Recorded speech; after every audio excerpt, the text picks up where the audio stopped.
Once upon a time, in a small village by the sea, there lived a fisherman named Marcus. Every morning Marcus would wake up early, take his boat, and go fishing. Some days he would catch many fish, and his family would eat well. Other days he would return with almost nothing, and his children would go to bed hungry. Marcus often felt frustrated on those bad days, and sometimes he would shout at the wind or curse the sea. He believed the world was unfair, and this belief made him angry and unhappy. One evening, as Marcus sat by the shore, an old man approached him. The man wore a simple robe and carried a walking stick. He introduced himself as Lucius, a traveler who had studied philosophy many years ago. Seeing Marcus' troubled face, Lucius asked him what was wrong. Marcus told him about his struggles, how some days the sea gave him plenty, and other days it gave him nothing, no matter how hard he worked. Lucius listened quietly, then nodded. He said, "Marcus, the sea does not decide to be kind or cruel. It simply is. The wind does not blow to help or harm you. It blows because that is its nature. Your suffering does not come from the sea or the wind, but from your thoughts about them." Marcus frowned. He did not understand.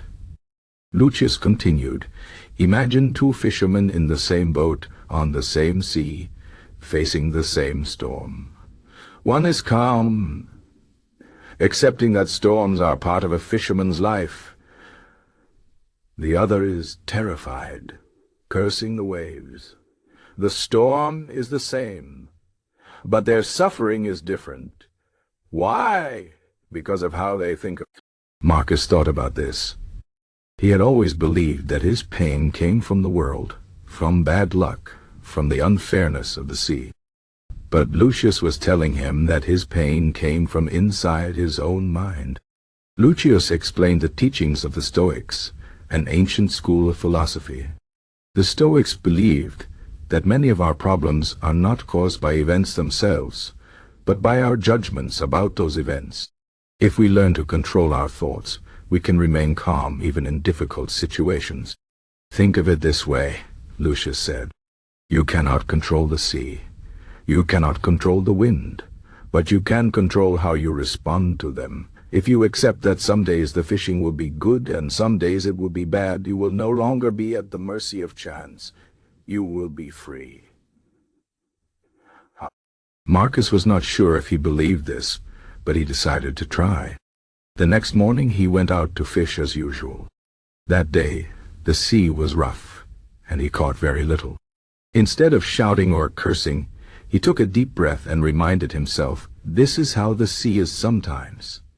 I will try again tomorrow." To his surprise, he felt calmer.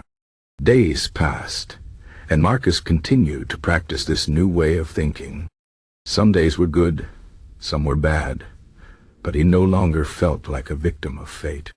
He began to see that his emotions were not forced upon him by the world, but were something he could choose. One evening, a great storm came. The waves were high and the wind was fierce. Other fishermen ran to secure their boats, their faces filled with fear. Marcus moved calmly, doing what needed to be done. After the storm, the village was in chaos. Boats were damaged, nets were torn. Many fishermen were angry, shouting at the sky. But Marcus simply assessed the damage and began repairing his boat.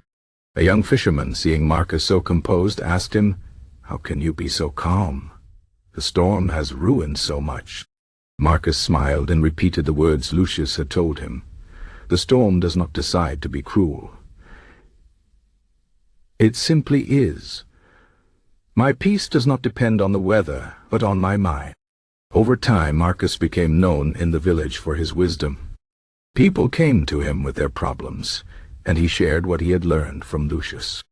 He told them that suffering is not in the events themselves, but in how we see them. He taught them that we cannot control everything that happens to us, but we can control how we react. Years later, when Lucius passed through the village again, he found Marcus sitting by the shore, watching the sunset. Marcus thanked him for the wisdom that had changed his life. Lucius nodded and said, You have learned well. But remember, Stoic logic is not just for storms or empty nets. It is for every moment of life. The more you practice seeing things as they are without adding unnecessary pain, the more rational and free you become. Marcus understood. Being rational did not mean being cold or unfeeling. It meant seeing the world clearly, without the distortions of anger or fear. It meant accepting what he could not change and focusing only on what he could, his own mind. And so, Marcus lived the rest of his days with a quiet strength. He was no longer ruled by his emotions, no longer tossed by the waves of fortune. He had learned how to be rational, using the logic of the Stoics, and in doing so, he had found peace. The lesson of Marcus is simple, but powerful. We often suffer not because of the world, but because of how we think about the world. If we can train ourselves to see things clearly, to accept what we cannot change, and to focus only on what is within our control, we too can live with greater calm and wisdom. This is the heart of Stoic logic, a tool not just for philosophers, but for fishermen, for villagers, for all of us.